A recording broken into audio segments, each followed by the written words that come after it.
हरे राम हरे कृष्णा हरे राम। अरे चालू हो गया है। हेलो, नमस्ते, कैसे हैं आप सब। पिछले ब्लॉग में मैं लेके आया था आप लोग के लिए सिंघम अगेन मूवी का रिव्यू, और इस ब्लॉग में जैसा कि मैंने कमिट किया था मैं लेके आया हूँ आप लोगों के लिए भूल भुलैया 3 का रिव्यू। दोनों मूवीज रिलीज हुई थी 1 नवंबर को दिवाली के ओकेजन पे, और बॉक्स ऑफिस पे क्लैश हो गई दोनों मूवीज। और बॉक्स ऑफिस नहीं, पब्लिक के भी दिल में क्लैश है। कई लोगों को भूल भुलैया 3 अच्छी लग रही है, कई लोगों को सिंघम अगेन अच्छी लग रही है। और इसी बीच में मेरे जैसे भी कुछ लोग हैं जिनको दोनों मूवीज अच्छी लगी है। सिंघम अगेन का तो मूवी रिव्यू आप लोगों ने देख ही लिया है, और अगर नहीं देखा है तो मैं ऊपर आई बटन में भी लिंक डाल दूंगा और डिस्क्रिप्शन में भी लिंक शेयर कर दूंगा, तो जरूर से देखिएगा। और भूल भुलैया 3 का मूवी रिव्यू चालू करने से पहले मैं बता दूं कि मूवी काफ़ी अच्छी है, और ये हॉरर कॉमेडी है जो मूवी का थीम है। और ये आपको देखनी चाहिए या नहीं देखनी चाहिए ये मैं बताऊंगा इस वीडियो में, तो वीडियो को पूरा देखिएगा, आखिर तक देखिएगा। और अगर आप चैनल पर नए हो या आपने अब तक चैनल को सब्सक्राइब नहीं किया तो प्लीज़ चैनल को सब्सक्राइब कर दीजिए, साथ ही साथ वीडियो को लाइक कर दीजिए और शेयर कर दीजिएगा। तो अब शुरू करते हैं मूवी का रिव्यू। तो मूवी जब चालू होती है स्टार्टिंग में हमें एक राजा के जमाने का टाइम दिखाया जाता है, और वहां पे किसी औरत को आग लगाया जा रहा है ऐसा दिखाया गया है। और वो औरत जो है वो भूत बन गई है, और भूत बन के वो राजा और उसके कुछ जो अंगरक्षक और बाकी के जो सेनापति वगैरह थे उनको मार देती है। और फिर जो राजपुरोहित वगैरह होते हैं वो कोई यज्ञ करके उस औरत को एक कमरे के अंदर बंद कर देते हैं। कौन थी वो औरत चेहरा नहीं दिखाया गया है, और आत्मा बनने के बाद भी उसने मास्क लगा लिया है। मतलब वो बड़ी कॉन्शियस है वो औरत अपना चेहरा दिखाने से, इसके लिए उसने मास्क लगा लिया है। ये सस्पेंस तो मूवी में एंड तक बना हुआ है, तो रिव्यू को आखिर तक देखिएगा। तो शायद मैं बता दूं, अगर कोशिश करूंगा स्पॉइलर ना दूं, लेकिन वीडियो को एंड तक देखिएगा तो शायद आपको पता चल जाएगा मैं बता रहा हूँ कि नहीं बता रहा हूँ। ठीक है, तो अब आते हैं मूवी की स्टोरी पे आगे। तो ये होने के बाद में सीधा हमें कार्तिक आर्यन की एंट्री होते हुए दिखाई दिया जाता है, जो कि अपनी बाइक है विद साइड स्कूटर वो हावड़ा ब्रिज पे चला रहे हैं। क्योंकि बंगाल का थीम दिया गया है और कोलकाता थोड़ा दिखाया गया है, तो वो अपना रूह बाबा का काम कर रहा है, मस्त कर रहा है, बढ़िया लोगों को चूना लगा रहा है बोलूंगा, क्योंकि वो एक्चुअली चूना ही लगा रहा है। वो लोगों को बोलता है कि भाई इधर भूत है, ये चीज सापित है, वो चीज सापित है, और अच्छे से माल एट लेता है। इसमें जो अनीस बाज़मी ने गेम खेला है यहाँ पे, जो कि मूवी के डायरेक्टर है, वो ये कि भाई एक टॉन्ट मार दिया है पब्लिक के ऊपर, जो कि अलग अलग अंधविश्वास को फॉलो करती है हमारे देश में। आपके गले में क्या है? ये तो एनिवर्सरी गिफ्ट है। इससे तो सीधा मौत होगी भाई। ये शापित है, ये शापित है, ये भी शापित है। तो अब आते हैं मूवी के स्टोरी पे वापस, और साथ ही बात करेंगे मूवी के एक्टर्स एंड कैरेक्टर्स के बारे में भी। तो जो अपने रूह बाबा यानी कि कार्तिक आर्यन, वो पहुंच जाते हैं राजेश शर्मा के पास में। और राजेश शर्मा एक रॉयल फैमिली से बिलोंग करते हैं, और वो बात मतलब अलग ही तरीके से करते, बोलते मेरे जीजा जी की बेटी, भांजी बोलने में उनकी शायद नाक कट जाए क्योंकि रॉयल फैमिली से है, तो बोलते कि मेरी जीजा जी की बेटी पिछले साल गुजर गई। फोटो दिखाते हैं तृप्ति डिमरी की। हम तुम्हारी ये बाबा सर्विसेज यूज करना चाहते हैं। मेरे जीजा जी की बेटी पिछले साल हम सबको छोड़ के इस दुनिया से चली गई। Wow, I mean how? और रू बाबा जो है अपने वही जो नाटक है वो सब चालू करता है, और तभी अचानक से एक कमरे से एक भूतनी जो कि तृप्ति डिमरी ही है वो निकल के सामने आती है। और वो देख के तो रू बाबा भी घबरा जाता है, और तभी तृप्ति डिमरी कैरेक्टर हंसने लगता है, और समझ में आ जाता है कि भाई ये कोई भूतनी वूतनी नहीं है, ये जिंदा है, और इन लोगों ने एक सेटअप किया है कार्तिक आर्यन को पकड़ने के लिए।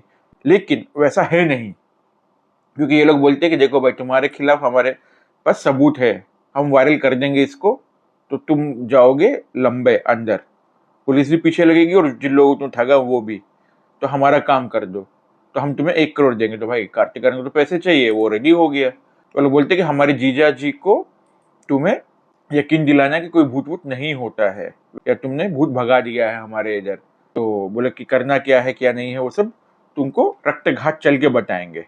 तो यहाँ से हमारी जो मेन थीम है रक्तघाट के अराउंड में पूरी मूवी की, वो चालू हो जाती है, क्योंकि ये लोग पहुंचते हैं रक्तघाट। और भाई वहाँ पे जो रॉयल फैमिली, वो लोग तबेले में रहते हैं, और तब पता चलता है कि भाई ये लोग तो भूखे नंगे टाइप के लोग हैं, इनके पास तो खुद के खाने के पैसे नहीं है, वो 1 करोड़ रुपए क्या देंगे कार्तिक आर्यन को। और तब तृप्ति डिमरी बताती है कि जो सामने महल दिख रहा है वो एक्चुअली इन लोगों का है और जिसकी कीमत 1,000 करोड़ है। वो अगर हवेली बिक जाएगी या पैलेस बिक जाएगा तो कार्तिक आर्यन को 1 करोड़ मिलेगा।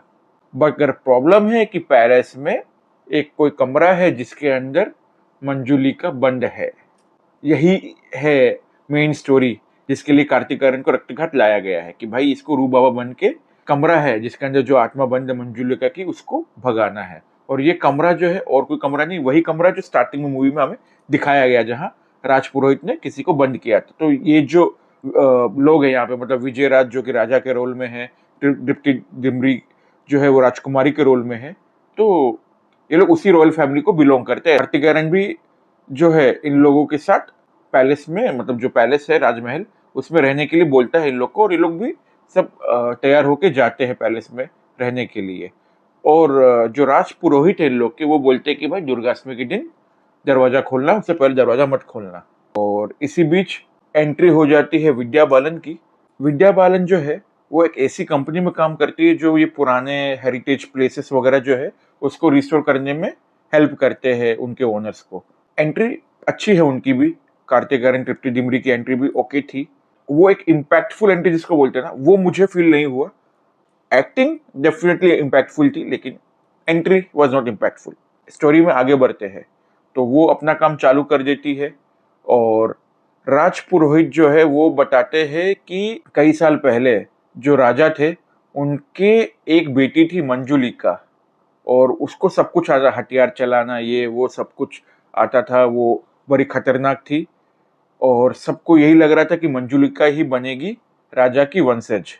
लेकिन राजा को एक दिन किसी दासी से हो जाते है एक लड़का, और तब दिखाया जाता है एक पेंटिंग, और वहां पे जो लड़के की पेंटिंग है वो किसी और की नहीं है, वो कार्तिक आर्यन की है। और राज पुरोहित बोलते हैं कार्तिक आर्यन को, तुम्हारा ही पुनर्जन्म हुआ है और तुम्हें ही मंजुलिका की आत्मा को भगाना है, क्योंकि मंजुलिका ने पुनर्जन्म में जो कार्तिक आर्यन का कैरेक्टर था राजकुमार देवेंद्र नाथ का सॉरी, तो उसको मार दिया था। मंजुलिका को सजे में जिंदा जला दिया गया था, राजा ने सजा दिया था, और बाद में मंजुलिका की आत्मा जो है वो आके सबको मारती है, जो कि मूवी के स्टार्टिंग में हमने देखा, और बाद में उसको ही कैद कर दिया गया रूम में और डिक्लेयर कर दिया जाता पब्लिक में कि भाई कार्तिक आर्यन ही युवराज है जो मंजुलिका की जो आत्मा है उससे इन लोगों को निजात दिलाएंगे। और यहाँ पे जब ये फंक्शन हो रहा होता है वहां पे 3 एंट्री और होती है कैरेक्टर्स की, और वो 3 एंट्री कौन है भाई? छोटा पंडित, बड़ा पंडित और पंडितायन, यानी कि राजपाल यादव, संजय मिश्रा और अश्विनी कलसेकर। तो ये जो 3 कैरेक्टर्स की एंट्री हुई है, ये तीनों कार्तिक आर्यन के लिए कुछ ना कुछ ट्रबल क्रिएट करने की कोशिश करते हैं बट नाकामयाब हो जाते हैं, और कई हॉरर एलिमेंट्स हमें अच्छी देखने को मिले हैं लेकिन इसी बीच में। और एक सीन ऐसा है जहाँ पे कार्तिक आर्यन और तृप्ति डिमरी को मंजुलिका दिखती है, वो इन लोग को डराती है, ये लोग भागते हैं, और दूसरी जगह वो लोग मंजुलिका के पकड़ में आ जाते हैं, फिर वहां से भागते हैं, फिर एक जगह वो लोग पहुंचते हैं जहाँ विद्या बालन खड़ी है और वो सामने देख रही है कि मंजुलिका खड़ी है गेटअप में अपने, और फिर तीनों जाते हैं और विद्या बालन जाके मंजुलिका को ऐसा चाटा लगाती है कि भाई मंजुलिका का मास्क उतर जाता है और पता चलता है अश्विनी कलसेकर वहां पे खड़ी है। Yes, Ashwini Kalsekar as Manjulika. ना रे, ये कॉमेडी सीन था। और यहाँ पे पता चलता है कि भाई ये जो 3 है ना, ये लोग कार्तिक आर्यन को भगाने की कोशिश कर रहे थे डरा के, और राज परिवार को भी, क्योंकि ये लोग अपनी स्टोरी बताते हैं कि भाई ये लोग हल्दी घाट से आए थे, और क्योंकि हल्दी घाट में बाढ़ आ गई थी और इनके पास रहने के लिए जगह नहीं थी, तो ये लोग इस महल में घुस गए, और महल में उनको जो मंजुलिका का कमरा है खुला हुआ मिला, ताला वाला पहले से टूटा हुआ था, तो मतलब मंजुलिका तो पहले ही फरार हो चुकी थी। तो ये लोग वहां पे छुप के रहने लगते हैं, ताला वगैरह लगा के अपना सेटिंग कर लेते हैं। लेकिन क्योंकि राज परिवार और कार्तिक आर्यन यहाँ पे आके रहने लग गए, तो इसके वजह से अब उन लोगों के लिए वो प्रॉब्लम क्रिएट हो गई है, और इसके वजह से वो लोग इन लोगों को भगाने की कोशिश करते हैं, और इसी में ही ये सब अटेम्प्ट इनका था। तो मतलब हॉरर तो दिखाया गया बट वो थोड़ा सा कॉमेडी के साथ दिखाया गया, लेकिन हॉरर एलिमेंट अच्छे से दिखाया गया है। राज पुरोहित भी आ जाते हैं, कार्तिक आर्यन नाटक करते हैं विद्या बालन के साथ मंजुलिका को भगाने की, और भगा भी देते हैं। फिर कार्तिक आर्यन से राज पुरोहित पूछते हैं कि आपने दुर्गाष्टमी तक वेट क्यों नहीं किया, दरवाजा पहले क्यों खोल दिया? तो कार्तिक आर्यन सच बता देता है कि दरवाजा तो पहले ही खुला हुआ था, उन्होंने बस नाटक किया है इसको भगाने की, ताकि हवेली बिक सके जल्दी से जल्दी। और राज पुरोहित भी परेशान हो जाते हैं कि भाई मंजुलिका पहले ही अगर आज़ाद हो चुकी है तो मतलब खतरा बहुत ज़्यादा है। तो वो बोलते हैं कि मैं यज्ञ वगैरह करता हूँ मंजुलिका को पकड़ने की, तो वो अपने काम में लग जाते हैं। इसी बीच विद्या बालन जो हवेली का रिस्टोरेशन कर रही थी, उनको एक दीवार मिलती है जो कि उनके रिस्टोरेशन वर्क के टाइम पे टूट जाती है, और दीवार के पीछे मिलता है एक खुफिया रास्ता जो जाता है नीचे की तरफ तहखाने में। और जब वो लोग जाते हैं तहखाने में तो वहाँ एक और कमरा मिलता है, और वो जो कमरा है वो भी उसी तरीके से बंद किया हुआ है, कवच वगैरह लगा के, जैसे मंजुलिका का कमरा किया गया था। राजपुरोहित को भी बुलाया बुलाया जाता है, और राजपुरोहित बोलते कि भाई मुझे भी इस कमरे के बारे में कुछ नहीं पता है कि दूसरा कमरा किसके लिए बंद है, क्यों बंद है, लेकिन कोई ग्रंथालय है यानी कि लाइब्रेरी है जो राजा ने बनवाया था, उसमें राज परिवार का पूरा इतिहास लिखा हुआ है, कुछ ग्रंथ वगैरह है जो राज परिवार से जुड़े हुए, उसमें शायद इसका आंसर मिल जाए उनको। वो जाते हैं पढ़ने के लिए, करने के लिए। और इधर जो अपने विजय राज है भाई, इनको परेशानी ये सब सता रही होती है कि भाई मेरी ये प्रॉपर्टी बिकेगी कि नहीं बिकेगी। क्यों? क्योंकि दूसरा दरवाजा का या दूसरी जो कमरा है उसका अगर मार्केट में लीक हो गया तो कोई भी प्रॉपर्टी खरीदेगा ही नहीं डर के मारे, क्योंकि हॉरर स्टोरीज की वजह से प्रॉपर्टीज नहीं बिकती है। तो भाई कार्तिक आर्यन जो है वो जाके ये दूसरा दरवाजा खोल देता है, बोलता है कि भाई ठीक है मैं खोल देता हूँ, मंजुलिका को भगाया ना तो ये वाला भी भगा देता हूँ, क्या होगा इसमें, कुछ नहीं होगा, कर खोल देता है।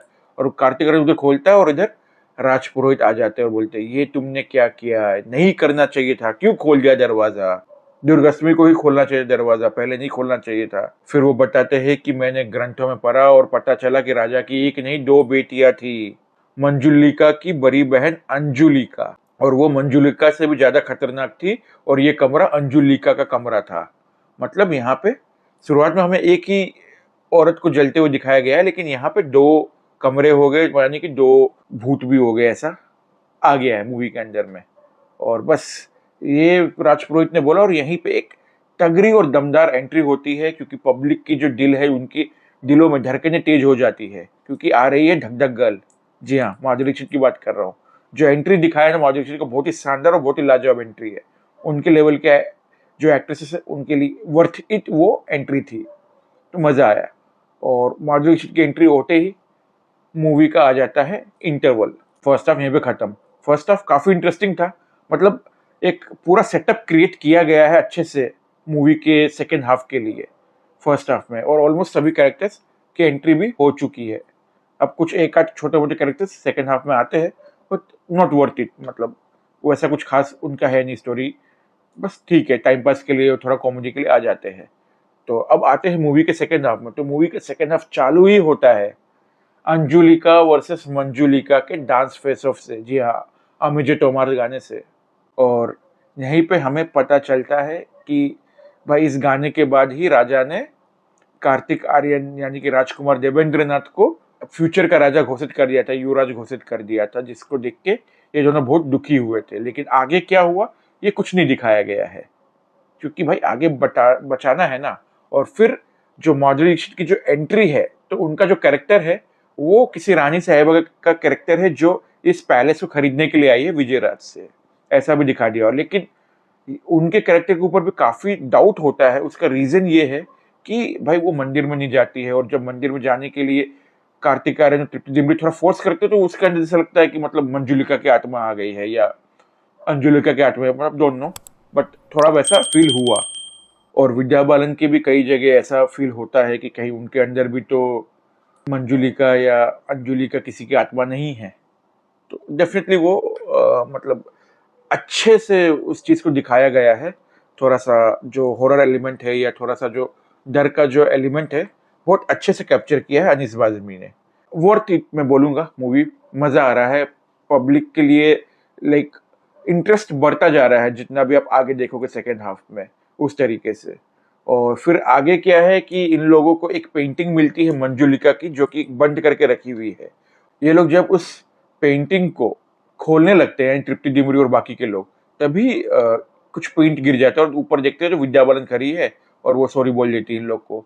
और बाद में तृप्ति डिमरी जो है उस पेंटिंग को क्लीन करवाने के लिए भेज देती है आगे, ताकि वो पेंटिंग क्लीन होके आए, तभी पता चले कि भाई मंजुलिका दिखती कैसे थी, क्योंकि कोई पेंटिंग उनको मिली नहीं मंजुलिका या अंजुलिका की एक्चुअली में। हालांकि हमें फ्लैशबैक को दिखा दिया कि भाई अंजुलिका मंजुलिका कौन है, माधुरी दीक्षित और विद्या बालन। इन लोग को नहीं पता ना भाई, हम लोगों ने डांस देखा है, इन लोगों ने थोड़ी ना देखा है, राइट। तो हम लोग को पता है भाई, पब्लिक इज इंटेलिजेंट। और फिर आगे बढ़ते हैं मूवी में। तो दुर्गाष्टमी के दिन आने से पहले मतलब काफी कुछ थोड़ा हो जाता है, जो वहाँ पे हॉरर एलिमेंट को और ज्यादा अच्छे से एक्सप्लोर किया है अनीस बाजमी ने।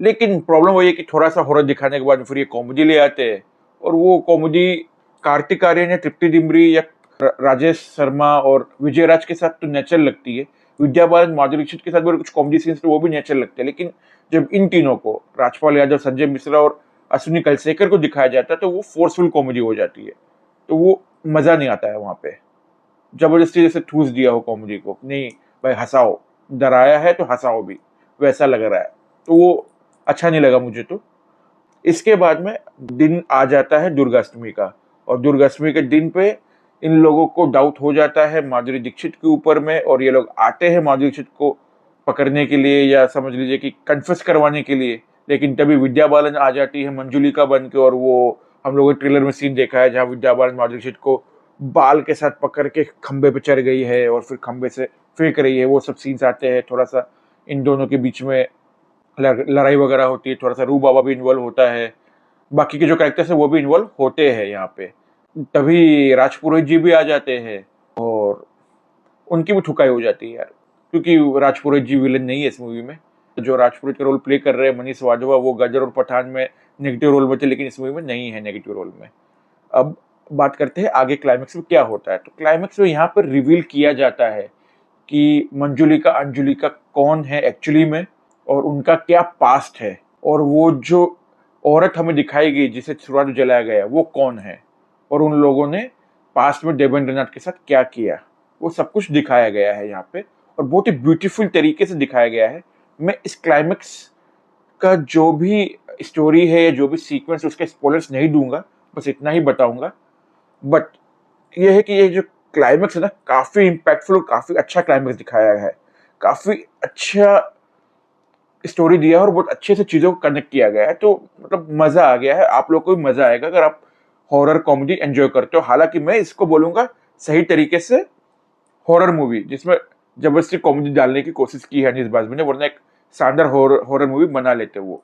और क्लाइमेक्स तो लाइक क्लाइमेक्स के लिए बोल सकते हो, मूवी का जो सबसे बड़ा जो प्लस पॉइंट है वो है आखिरी की आधा घंटा की मूवी या 20-25 मिनट की मूवी। तो क्लाइमेक्स तो मजा आ जाएगा आप लोग को।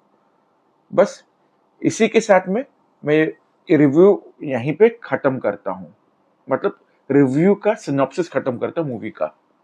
तो आपको कैसा लगा इस मूवी का स्टोरी? अगर आपने मूवी देख ली है तो बताइएगा कमेंट करके। और बाकी अगर आप माधुरी दीक्षित फैन हो तो फैन सर्विस तो है थोड़ी माधुरी दीक्षित के लिए, विद्या बालन के फैन हो तो विद्या बालन के फैंस के लिए भी ये फैन सर्विस है, और कार्तिक आर्यन के अगर फैन हो तो उनके लिए भी ये फैन सर्विस वाला मूवी है, फैन सर्विस की गई है अच्छे से। और इसके अलावा जो है तृप्ति डिमरी के भी कुछ फैंस है, तो उनके लिए भी ये फैन सर्विस वाला काम करती है मूवी। साथ ही ज्यादा मसाला वगैरह नहीं है, लेकिन जितना भी मसाला डाला गया उसको अच्छे से यूटिलाइज किया गया है।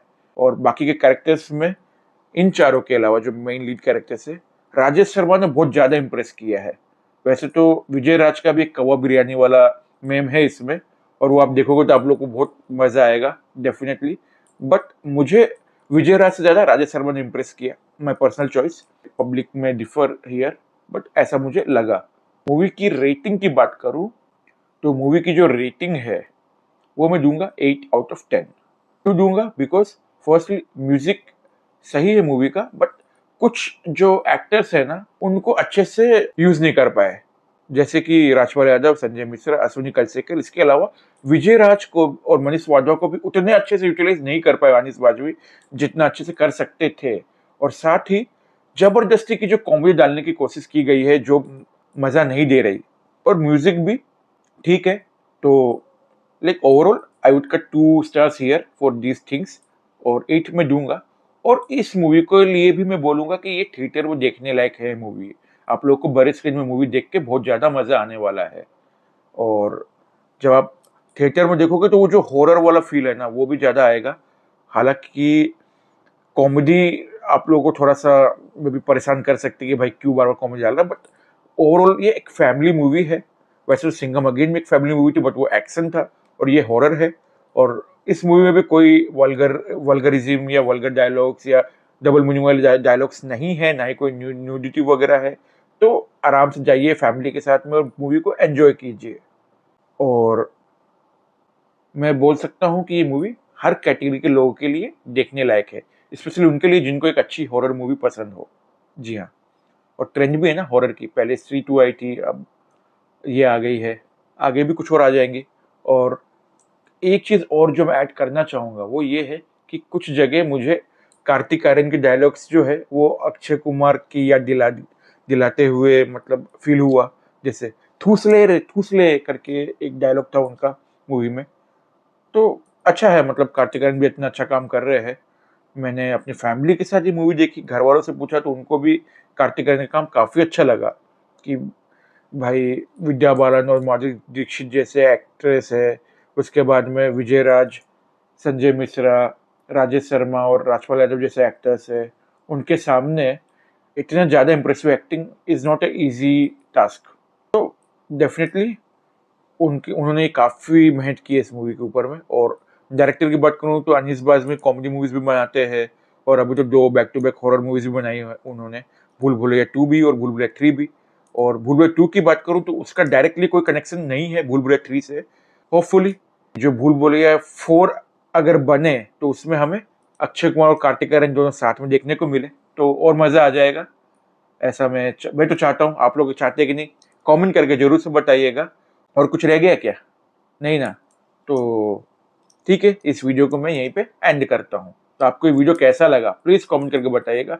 और वीडियो पसंद आया तो लाइक तो ज़रूर कीजिएगा और शेयर कीजिएगा अपने फैमिली फ्रेंड्स के साथ में। मिलूंगा मैं बहुत ही जल्द आपसे एक और नई मूवी के रिव्यू पे या फिर ट्रेलर के रिव्यू में। तो चैनल को सब्सक्राइब कर लीजिए और ऑल नोटिफिकेशंस सेलेक्ट कर लीजिएगा बेल आइकन दबाने के बाद में। तो सी यू सून। जय हिंद, सायोनारा।